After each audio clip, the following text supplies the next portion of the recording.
이에 사무엘은 라마로 가고 사울은 사울 기브와 자기의 집으로 올라가니라. 사무엘이 죽는 날까지 사울을 다시 가서 보지 아니하였으니 이는 그가 사울을 위하여 슬퍼함이었고 여호와께서는 사울을 이스라엘 왕으로 삼으신 것을 후회하셨더라. 사무엘상 16장. 여호와께서 사무엘에게 이르시되 내가 이미 사울을 버려 이스라엘 왕이 되지 못하게 하였거늘 내가 그를 위하여 언제까지 슬퍼하겠느냐. 너는 뿔에 기름을 채워가지고 가라. 내가 너를 베들레헴 사람 이새에게로 보내리니 이는 내가 그의 아들 중에서 한 왕을 보았느니라 하시는지라. 사무엘이 이르되 내가 어찌 갈 수 있으리이까.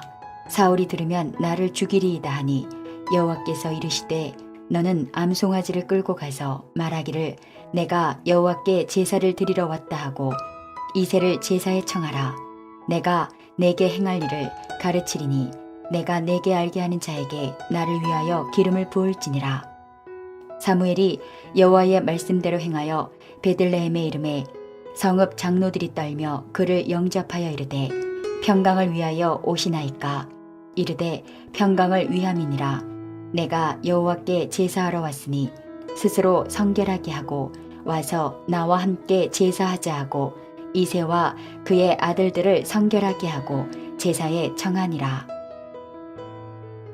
그들이 오매 사무엘이 엘리압을 보고 마음에 이르기를 여호와의 기름 부으실 자가 과연 주님 앞에 있도다 하였더니 여호와께서 사무엘에게 이르시되 그의 용모와 키를 보지 말라.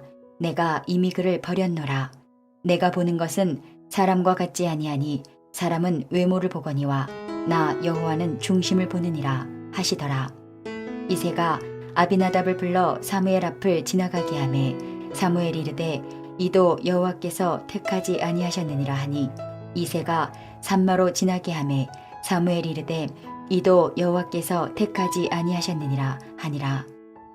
이새가 그의 아들 7을 다 사무엘 앞으로 지나가게 하나 사무엘이 이새에게 이르되 여호와께서 이들을 택하지 아니하셨느니라 하고 또 사무엘이 이새에게 이르되 내 아들들이 다 여기 있느냐.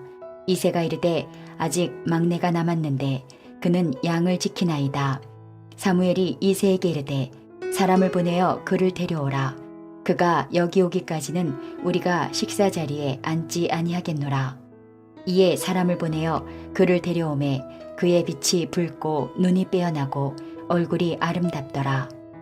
여호와께서 이르시되 이가 그니 일어나 기름을 부으라 하시는지라. 사무엘이 기름 뿔병을 가져다가 그의 형제 중에서 그에게 부었더니 이날 이후로 다윗이 여호와의 영에게 크게 감동되니라. 사무엘이 떠나서 라마로 가니라. 주님의 이름으로 환영합니다. 박세종 목사입니다. 2021년 3월 3일 수요 예배 시간입니다.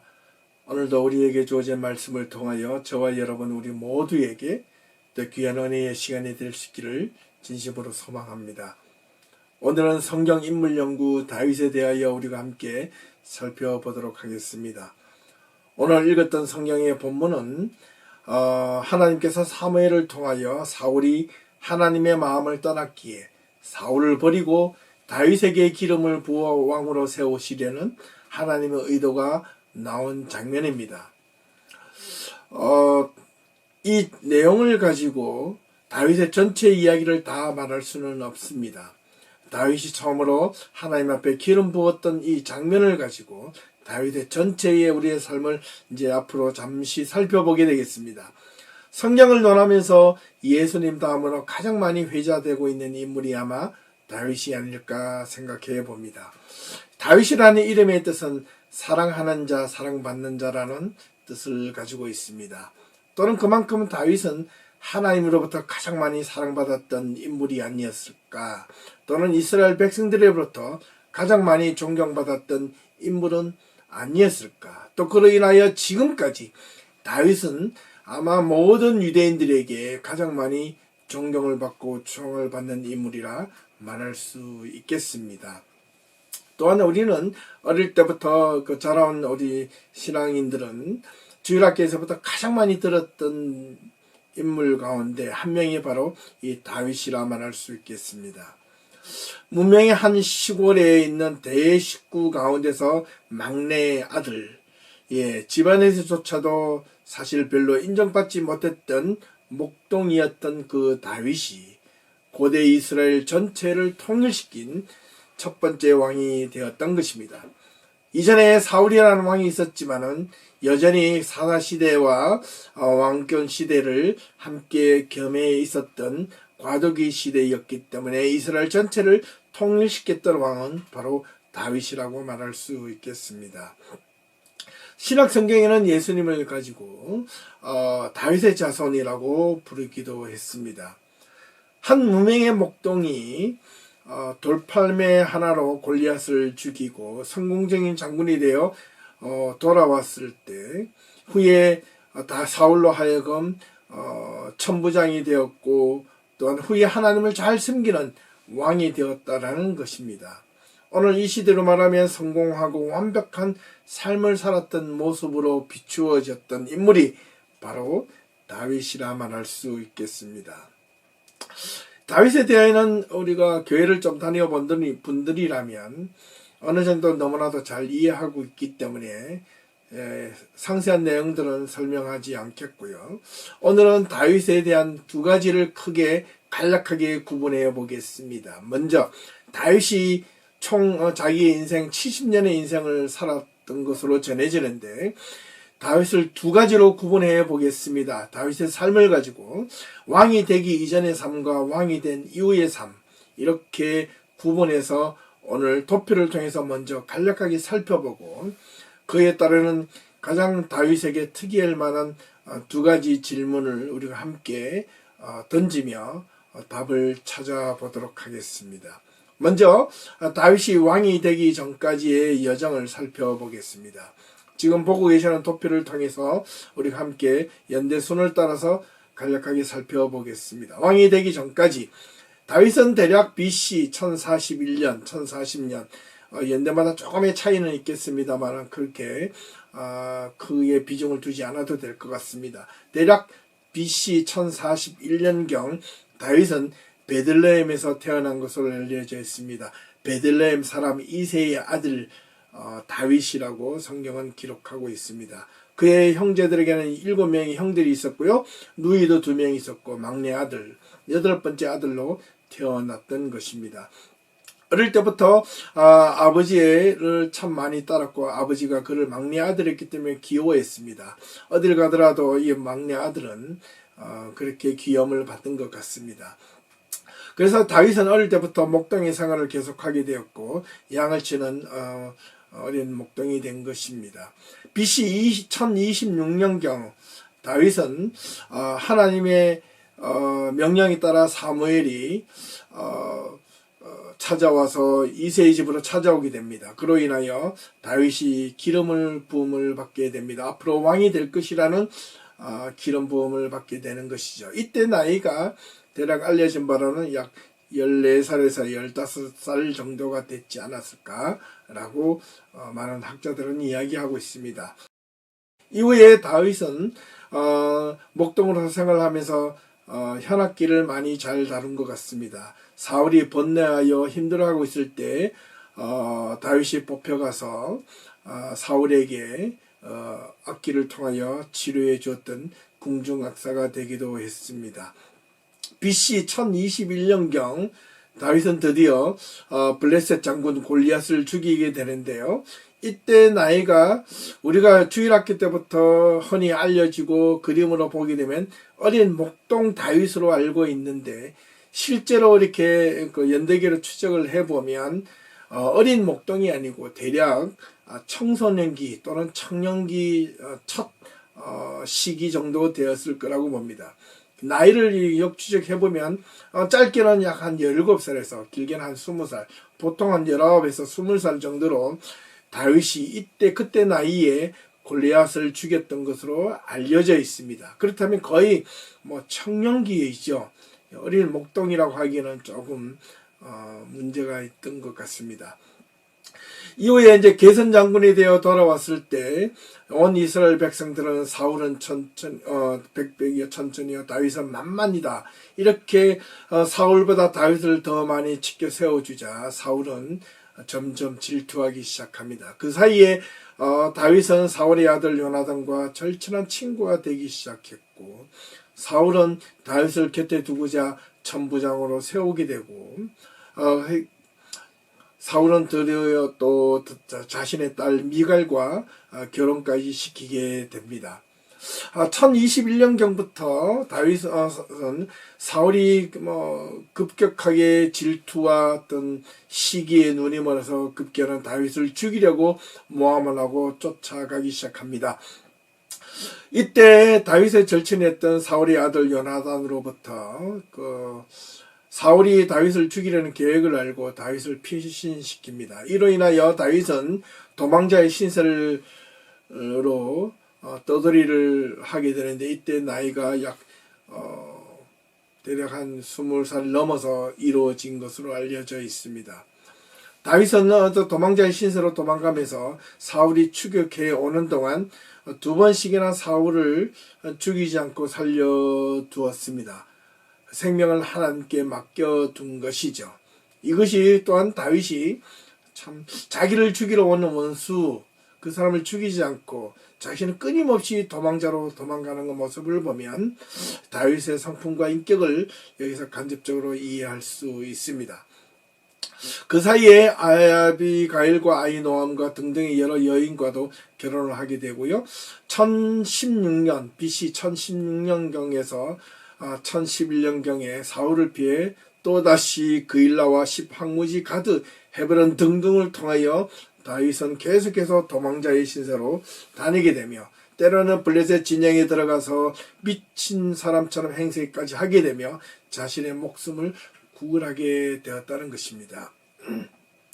이후에 이제 사울은 나중에 이제 전쟁에서 사울이 죽게 되는데요. 죽음으로 인하여 다윗이 드디어 헤브론에서 왕이 됩니다. 여기까지가 다윗이 왕이 되기 전까지의 여정이었다면 BC 1011년경에 헤브론에서 다윗은 왕이 되기 시작합니다. 이때부터 왕이 된 이후에 그 다윗이 죽기까지의 여정을 우리가 또 함께 살펴보도록 하겠습니다. BC 1011년경에 다윗이 헤브론에서 왕이 되었고요.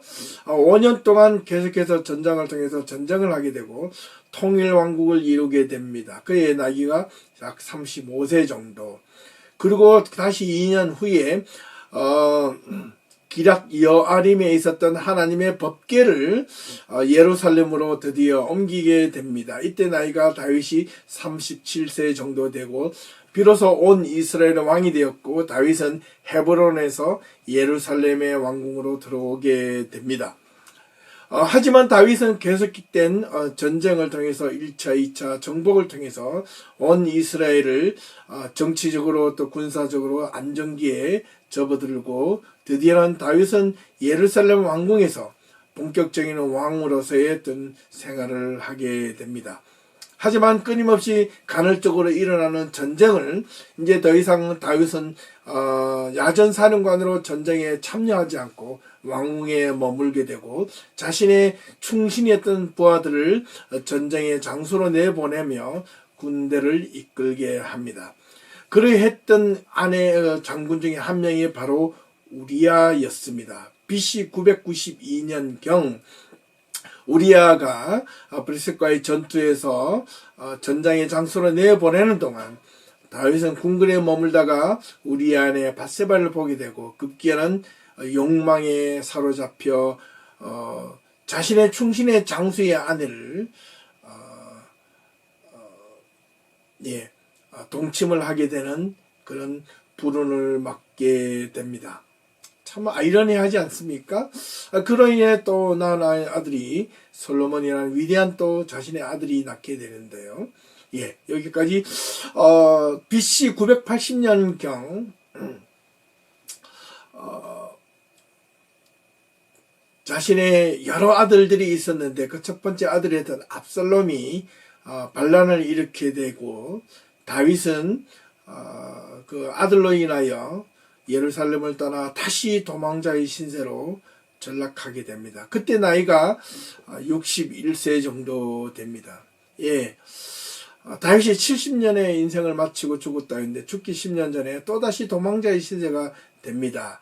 누구로부터? 자신의 아들로부터 반역을 일으키게 되고 그 자기가 가졌던 힘을 가지고 아들을 무력으로 할 수 있지만 다윗은 예루살렘을 떠나 도망자의 신세가 또 다시 됩니다. 그로 인하여 다윗은 다시 군대를 모으고 압살롬과의 전쟁을 하지 않고 압살롬은 자신의 잡으러 오는 군대가 있다는 소식을 듣고 도망가다가 나뭇가지에 걸려 죽은 모습이 있게 됩니다. 그로 인하여 다윗은 다시 예루살렘으로 황궁을 하게 되고 그로 인하여 생긴 여정들이 대략 한 6년 정도의 그런 또 기나긴 또 참 피비내 나는 전쟁을 또는 그 도망자의 신세를 경험하게 됩니다. 왕궁으로 돌아와서 다시금 안정기에 접어들었는가 싶었는데 그의 나이 67세 BC 대략 974년경 하나님의 명령에도 불구하고 하나님의 명령을 어기고 다윗은 이스라엘 인구 조사를 하게 됩니다. 그로 인하여 하나님으로부터 온 이스라엘 백성들이 벌을 받게 되었던 것이죠. 이후에 다윗은 나이가 들어서 솔로몬에게 왕위를 물려주고 70세에 죽어 장사되었다는 것이 다윗의 일생이었습니다. 이렇게 다윗의 전체 여정을 살펴보면 크게 다윗이 왕이 되기 전과 왕이 된 이후 이 두 가지로 구분하여 우리가 살펴볼 수 있습니다. 다윗의 전체 여정을 보면 여타 다른 왕들보다 그렇게 화려하지도 않고 왕궁에서도 어떻게 보면 그렇게 멋진 상을 수십 년 동안 그렇게 누리지도 못했던 것 같습니다. 그의 70년의 인생 가운데서 어떻게 보면 모함과 쫓김 그리고 전쟁 그리고 자신의 잘못으로 인하여 하나님으로부터 또한 그 벌을 받았던 것을 생각해 볼 때 그런 그 인생에 있어서 편안하게 삶을 살았던 시간은 그렇게 많지 않았던 것으로 보여집니다. 오늘은 이 다윗의 여러 행적 가운데 다윗이 잘한 것도 있고 못한 것도 있겠지만 오늘은 이 두 전체 다윗의 여정 가운데 두 가지를 포인트를 짚어서 말씀을 한번 나누어 볼까 생각합니다. 그 첫 번째는 다윗은 어떤 마음을 가졌길래 하나님께서 그 많은 사람들 가운데 사무엘로 하여금 다윗에게 기름을 붓게 하였을까? 성경은 사무엘상 16장 7절을 보면 하나님은 중심을 보시는 하나님이라고 말씀하셨습니다. 다윗이 대략 기름을 부음을 받을 때 그때 나이가 약 14에서 15세 정도가 되었다고 말하지 않았습니까? 근데 이 다윗은 그때 다윗은 어떤 성품을 가졌길래 또한 하나님께서는 그 자기 하나님의 마음에 합한 사람을 세운다고 말씀했던 것입니다. 다윗은 그의 남은 여정을 보면 다윗은 완벽해서가 아니었습니다. 흠이 없어서가 아니었습니다.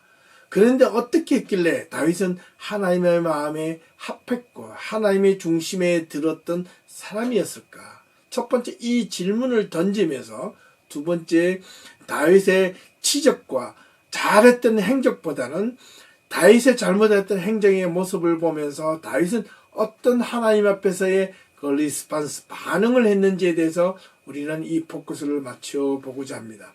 두 번째는 바로 다윗이 이 자신의 충신이었던 우리아의 아내 밧세바를 강제로 동침하게 했던 사건, 저와 여러분들은 모두가 이 내용은 너무나도 잘 알고 있을 것입니다. 그로 인하여 낳은 두 번째 아들이 바로 솔로몬이지 않습니까? 그래서 다윗은 밧세바를 두고 솔로몬을 이야기할 때는 밧세바를 빼놓을 수가 없습니다.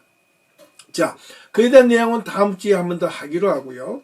다윗은 이렇게 자신의 그렇게 믿고 따랐던 충신이었던 우리아, 그 우리아에게 배반이라도 하듯 그 왕의 권력을 가지고 자신의 충신했던 부하는 저 전장에서 목숨을 걸고 조국 이스라엘을 위하여 또 다윗을 위하여 전쟁을 하고 있었는데 다윗은 왕궁에서 거닐다가 우리아의 아내 밧세바를 보고 자기는 돌아서야 했지만 자신의 갖고 있던 욕망에 못 이겨 동침을 하게 되었던 것입니다.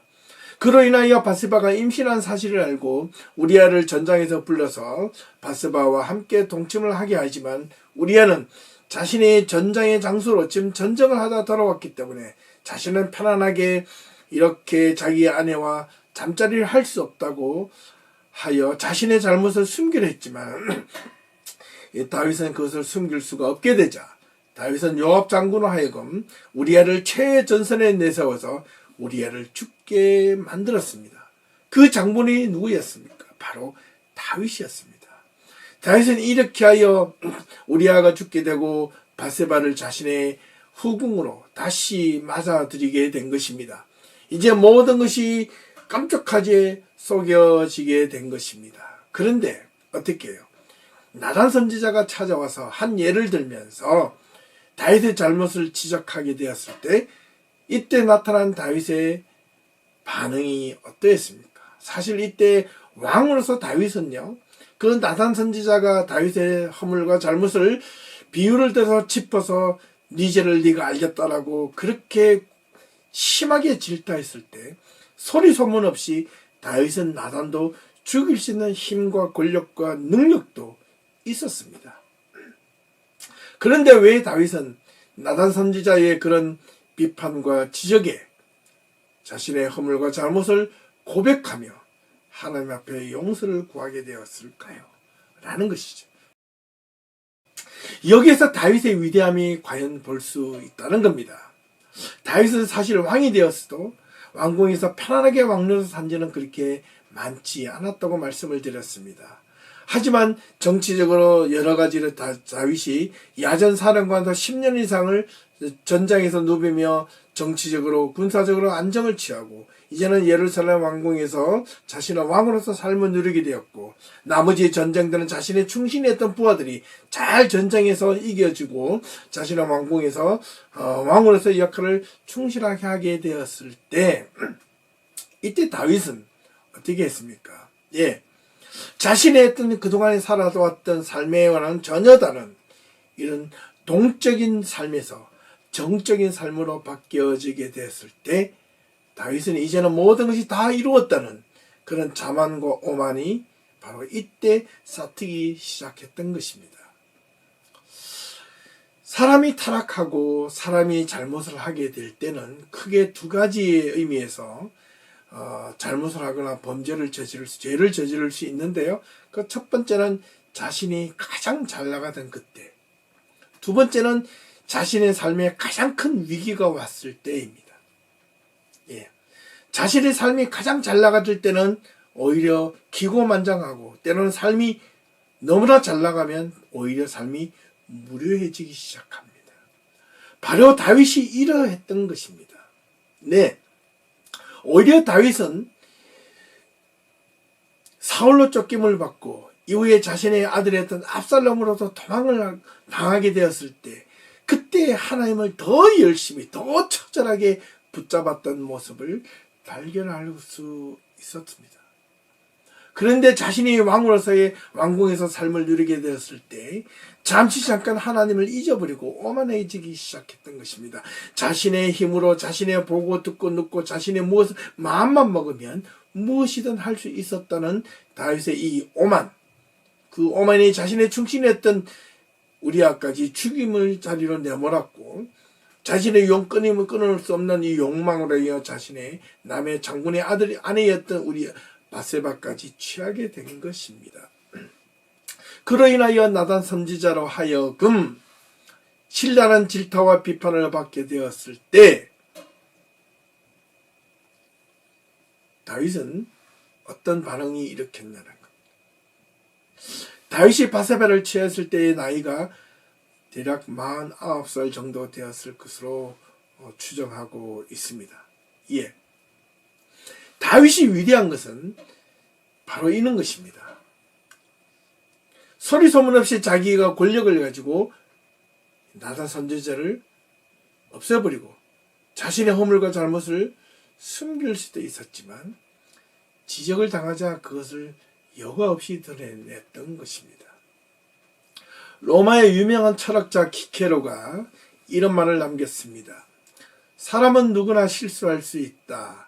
그것이 바로 인간적인 모습이다. 하지만 실수를 인정하지 않고 부인하는 자야말로 바보이다. 라는 말을 남겼습니다. 다윗이 위대했던 것은 자신의 눈에서 보지 못했던 것을 나단 선지자를 통해서 자신의 숨겨진 허물을 또 그리고 잘못을 보게 된 것입니다. 진정한 잘못을 인정하는 자야말로 위대함을 갈망하거나 진실을 향해 진리를 향해 나아가고자 하는 인간에게만 주어지는 참된 인격이라고 말할 수 있습니다. 사람은 누구나 실수할 수 있고 크나큰 잘못까지도 저지를 수 있습니다. 하지만 그것을 가지고 보여주기 싫어서 합리화시키느냐, 숨기느냐, 아니면 저것이 지적당하거나 잘못되었다고 느꼈을 때 자신의 잘못을 드러내고 인정하며 실수에 대하여 고백하고 다시는 그러하지 않겠다라고 돌아서느냐, 거기에 따라 그 사람의 인격이 달려있는 문제라고 말할 수 있습니다. 참된 인격을 가진 자는 어떤 자냐면 허물이 없고 완벽하고 깨끗한 자가 참된 인격을 가진 자가 아니라 자신이 허물이 있었을 때, 자신이 숨기고 싶었던 잘못이 드러나게 되었을 때, 자신이 모르고 했든 알고 했든 그 잘못이 드러났을 때 고백하는 자가 참된 인격을 가진 자라는 것입니다. 다윗이 이러한 점에서 처음에도 다윗은 우리아를 죽이려 했고 또 죽였고 자신의 잘못을 왕권을 가지고 숨기려 했지만 그것이 들통이 나게 되었을 때 다윗은 거기에서 자신의 모든 것들이 무너지게 된 것입니다. 이것이 오만이었구나, 이것이 잘못이었구나, 이것이 하나님 앞에서 범죄하였구나라고 고백을 하게 된 것입니다. 이것이 다윗의 인격이었습니다. 그리고 다윗은 압살롬으로 인하여 다시 도망자의 신세가 되었을 때 그때 지었던 가장 유명한 시편의 한 대목이 있지 않습니까? 바로 시편 23편이었습니다. 또 자기의 아들로 인하여, 아들의 반역으로 인하여 예루살렘 성을 버리고 도망자의 나이가 60세가 넘어서 도망자의 신세가 되어 도망가고 있을 때 그 광야 한복판에서 하나님을 향하여 이렇게 고백합니다. 이 여호와는 나의 목자시니 내게 부족함이 없으리로다. 그가 나를 푸른 초장으로 누이시며 실만한 물가로 인도하시는도다. 내가 사망의 엄침한 골짜기를 다닐지라도 해를 두려워하지 않을 것은 주의 지팡이와 막대기가 나를 안위하시나이다. 그게 바로 다윗의 인격이었습니다. 다윗이 허물이 없어서 잘못이 없어서 다윗이 하나님 앞에 인정을 받았던 것이 아니라 다윗이 자기 잘못이 드러나게 되었을 때 하나님 앞에 진실로 고백하고 참회하였다는 사실입니다. 아쉬운 부분이 있다면 처음부터 그러지 않았더라면 더 좋았을 뻔했을 것을, 밧세바를 욕망을 채우기 위해서 동침하지 않았으면 더 좋았을 뻔했을 걸, 우리아를 죽이지 않았으면 더 좋았을 뻔했을 걸, 이런 생각도 우리는 가질 수 있습니다. 그렇게 했더라면 다윗은 아마도 완벽한 인간이었을 것입니다. 하지만 성경에는 다윗의 인간적인 실수와 허물을 그대로 고백하고 있습니다. 기록하고 있습니다. 다윗의 허물을 낱낱이 고백합니다. 예, 가감하지 않습니다. 다윗의 그런 인간적인 실수와 잘못, 치명적인 잘못, 하나님의 명령을 말년에 대해서 또 어겼습니다. 인구조사를 하여서 온 이스라엘 백성들이 언역을 통해서 죽게 되는 그런 비참한 비극도 일어나게 됩니다. 그럼에도 불구하고 다윗은 하나님의 마음에 합한 사람이라고 부르게 되고 훗날 모든 이스라엘 사람들에게 다윗이 인정받게 된 것은 아마도 다윗은 그러한 면들이 있지 않았을까라는 생각을 하게 되는 것입니다. 사랑하는 성도 여러분, 우리가 신앙생활을 하면서 우리가 하나님의 품을 떠나고 싶을 때가 얼마나 많이 있습니까? 우리가 신앙생활을 하면서 우리가 하나님 앞에서 또한 죄를 짓는 경우가 한두 번이 아닙니다. 우리가 잘못도 하고 허물도 있고 우리가 때로는 알게 모르게 지은 잘못과 허물과 그런 죄들이 참 많이 있을 것입니다. 우리가 알게 모르게 끊임없이 일어나는 세상의 욕망들도 많이 있을 것입니다. 이것이 없게 해달라고 기도하는 것이 아니라 이것을 절제하며 이것이 때로는 일어났을 때 안 일어나면 가장 좋겠지만 그것이 일어나서 우리가 뜻하지 않게 죄를 저질렀을 때, 우리가 허물이 생겼을 때, 우리의 잘못이 생겼을 때 우리는 어떻게 반응하고 어떻게 하나님 앞에 나아가는가가 오늘 다윗을 통해서 우리가 배워야 할 신앙의 교훈 가운데 하나입니다. 우리가 참된 인격으로 하나님 앞에 서기 위하여 우리가 우리의 잘못과 우리의 허물들이 드러나게 되었을 때 우리가 그것이 있는 그대로 가지고 하나님 앞에 나아가 용서를 구할 수 있는 참된 성도들이 되어야 하겠다라는 것이 오늘의 말씀의 핵심이었습니다. 오늘 다윗을 통해서 우리가 배울 수 있는 신앙의 교훈입니다. 다윗이 위대한 왕이가 아니라 한 인간 다윗, 한 사람으로서 하나님 앞에 단독자로서 서게 되었을 때 허물과 또는 죄 많은 다윗이었지만 하나님 앞에 참된 인격자로서 설 수 있었던 것은 자신의 실수 허물투성임에도 불구하고 그것을 감추려고도 했었고 그것을 숨기려고 했었고 자신이 가지고 있는 지위를 가지고 이리저리 없애려고 했지만 그것이 잘못이었다고 느끼게 된 순간 하나님 앞으로 돌아오게 된 것입니다. 이것이 우리에게 신앙적으로 필요하다는 것입니다. 신앙의 힘은 바로 여기에 있는 것입니다. 사랑하는 성도 여러분, 다윗의 수만 가지 더는 여태의 좋은 모습들이 많이 있습니다만은 저는 다윗의 이런 참 인간적인 허물과 죄 많은 이 다윗의 모습을 보고 다시 한 번 더 저 자신에게 위로가 됩니다. 나도 하나님 앞에서 진실되게 허물과 잘못이 생겼을 때 고백하고 용서를 구하면 하나님으로부터 용서를 받을 수 있겠다. 다시 한 번 더 하나님 앞에 참된 인격자로 설 수 있겠다는 희망과 용기를 가지게 되는 것입니다. 여러 가지로 힘들고 어려운 시기에 여러분들이 자칫 하나님의 품을 떠나 빗나가고 싶을 때, 때로는 뜻하지 않거나 뜻하거나 여러분들이 원하거나 원치 않거나 여러분들이 하나님 앞에서 허물이 생겼을 때, 잘못이 생겼을 때 그것을 감추거나 외면하지 마시고 하나님 앞에 참된 모습으로 다시 회개하며 그것을 회복할 수 있는 우리 모든 성도님들이 다 될 수 있기를 주님의 이름으로 부탁을 드립니다. 오늘 말씀은 여기까지 하겠습니다. 다음 주에는 솔로몬의 모습을 통하여 다시 여러분들에게 찾아오겠습니다. 감사합니다.